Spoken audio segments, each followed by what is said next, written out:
Kovai press கிளப்ல கோவையை சேர்ந்த ஜமாத், அந்த கோவை மாவட்டத்தை சேர்ந்த ஜமாத் மற்றும் அரசியல் இயக்கங்கள்லாம் ஒரு பிரஸ் மீட் நடத்துறாங்க. அதுல என்ன குறிப்பா என்ன பேசுறாங்கன்னா, தேசிய புலனாய்வு அமைப்பு NIA-க்கு எதிராக அவங்க பேசுறாங்க. என்ன சொல்றாங்க, பல வருஷங்களாக சில சந்தேகத்துல கேஸ்ல வந்து அரெஸ்ட் ஆயிருந்தவங்க இன்னும் அப்படியே தான் இருக்காங்க. பல மனித உரிமை மீறல்கள் நடக்கிறது NIA மூலமாக அப்படின்றாங்க. மேலும் குறிப்பா என்ன சொல்றாங்கன்னா, கோயம்புத்தூர்னாலே வந்து ஒரு தீவிரவாதத்தோட கூடாரமாக செயல்படுகிறது அப்படின்னு தொடர்ந்து NIA ஏதோ ஒரு தரப்புல வந்து செய்தி வெளியிடுறாங்க. அதனால NIA வந்து கண்டிக்க வேண்டும் அப்படின்ற மாதிரி NIA-க்கு எதிராக இந்த அமைப்பினர் பேசியிருக்காங்க. இந்த செய்தி நீங்க எப்படி பாக்குறீங்க? அந்த செய்தியாளர்கள் சந்திப்புல பொய் வழக்கு போட்டு அப்பாவிகளை சிறையில் அடைத்து மனித உரிமைகள் மறுக்கப்படக்கூடிய ஒரு அவலம் இருக்கின்றது என்று சொல்லி அவங்க வந்து ஸ்டேட்மெண்ட் கொடுத்துருக்காங்க. இப்போ இவங்க ஸ்டேட்மெண்ட் நம்ம எப்படி பார்க்கணும்னா, இப்போ பாருங்க, சமீபத்தில் இந்த ஈரான் யுத்தம் நடந்தது. அப்போ பல பேரை வந்து ரெஸ்கியூ பண்ணி நம்முடைய அரசாங்கம் கூப்பிட்டு வந்தது. நூற்றுக்கணக்கான உயர்கல்வி படிக்கக்கூடிய மாணவர்களை ஈரானிலிருந்து அழைத்து வந்திருக்கிறார்கள் நம்ம கவர்மெண்ட். அந்த உயர்கல்வி கழிக்கக்கூடிய மாணவர்கள் யாரு, என்ன சப்ஜெக்ட், உயர்கல்வியில் என்ன படிக்கிறாங்க? இங்கிருந்து ஈரானுக்கு போய் படிக்கிறாங்க உயர்கல்வி. மேத்தமெட்டிக்ஸு, பிசிக்ஸு, நியூக்ளியர் சயின்டிஸ்ட்டு, இல்லை கம்ப்யூட்டர் சயின்ஸு, எக்கனாமிக்ஸு அப்படிலாம் நினச்சிங்கன்னா அதெல்லாம் இல்லை. முஸ்லீம் தியாலஜி படிக்கிறாங்க. முஸ்லீம் தியாலஜி தான் படிக்கிறாங்களா, அந்த பெயரில் வேற ஏதாவது இவங்க ரேடிகலைஸ் பண்ணப்பட்டிருக்கிறார்களா தெரியாது. ஏன்னா இப்படி படிக்கக்கூடிய நூற்றுக்கணக்கான மாணவர்களை ஸ்பான்சர் பண்ணக்கூடிய பல இஸ்லாமிய நிறுவனங்கள் ஏன் ஸ்பான்சர் பண்ணணும்? அப்புறம் only Muslims are going for Iran for higher studies. அப்போ உயர்கல்வி என்கின்ற வெளியில் சொல்லக்கூடிய அந்த பெயர், ஆனா உள்ள என்ன நடக்குது?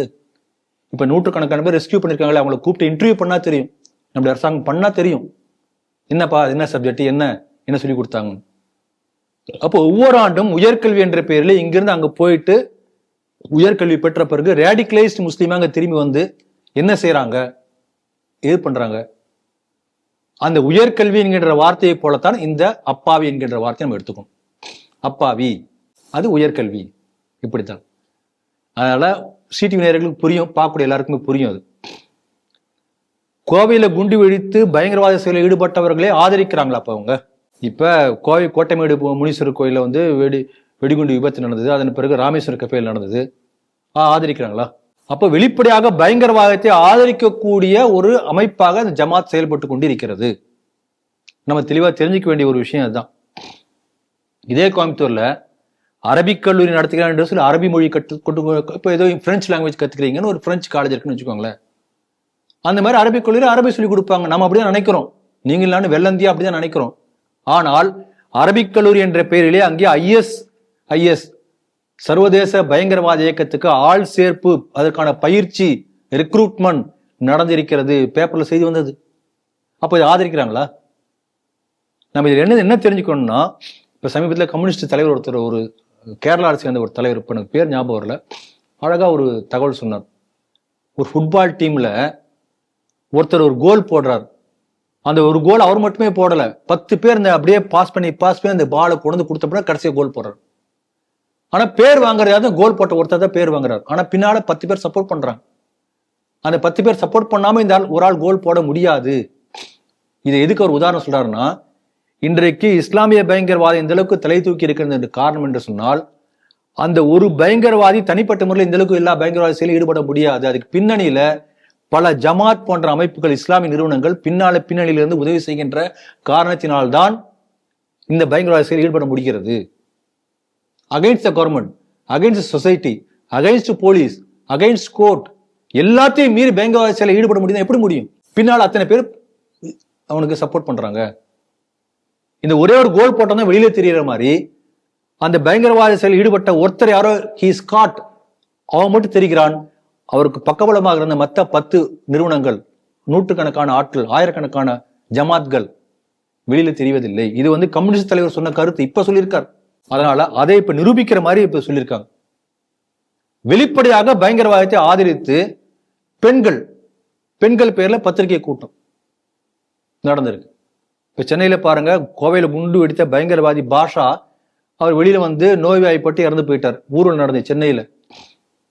ஆயிரக்கணக்கான பெண்கள் பாஷாவை ஆதரிச்சு கோஷம் போட்டு, ஒரு வெடிகுண்டு வழக்கில் கன்விக்டான ஒருத்தர் வெளியில வந்து செத்து போறாரு. அப்படி கன்விக்டான பிரச்சனைக்கு ஆதரவாக ஆயிரக்கணக்கான முஸ்லிம்கள் தெருவில் கோஷம் போட்டு போறாங்கன்னா இந்த முஸ்லிம் சமுதாயம் முழுக்க, ஜமாத் முழுக்க இந்த ஒரு பயங்கரவாதிக்கு ஆதரவாக இருக்கிறது. இது நம்ம புரிஞ்சுக்கணும். அமெரிக்கால அந்த பின் லேடன் வந்து சுட்டு கொண்டாங்க, அபாடாபாட்ல இருந்து தூக்கி கொண்டு கடல் தூக்கி போட்டாங்க. இதே போல சென்னையில ஊரில் நடந்தது. அந்த செய்தி நீங்க எடுத்து படிச்சு பார்த்தா தெரியும். பேப்பர்ல இருக்கு, இப்பயும் பார்க்க முடியும், ஆர்கைவ்ஸ்ல பார்க்க முடியும். ஊர்ல போன பெண்கள் ஒரு பின் லேடனை கொன்றால் என்ன, இன்னும் ஆயிரக்கணக்கான பின் லேடன்களை நாங்கள் பிறந்து கொடுப்போம் பேசினாங்க. பேப்பர்ல இதெல்லாம் வந்திருக்கு. அப்ப எந்த அளவுக்கு அப்பட்டமாக ஜமாத்துகளும் பயங்கரவாதத்துக்கு ஆதரவாக துணை நிற்கின்றன என்பதை நாம் பலமுறை சொல்லியிருக்கோம். இந்த செய்தி ஒரு நல்ல உதாரணம். அதனால இந்துக்கள் கண் விழிச்சுக்கணும். தொப்புள் குடை உறவு அப்படின்னு சொல்லுவாங்க. தொப்புள் குடை உறவுலாம் இல்ல, உங்க கழுத்தை அறுக்கிறவனுக்கு ஆதரவு தரக்கூடிய கூட்டம் என்று இன்றைக்கு இந்துக்கள் புரிந்து கொள்கிறார்களோ அன்றைக்கு தான் நமக்கு விடிவு காலம்.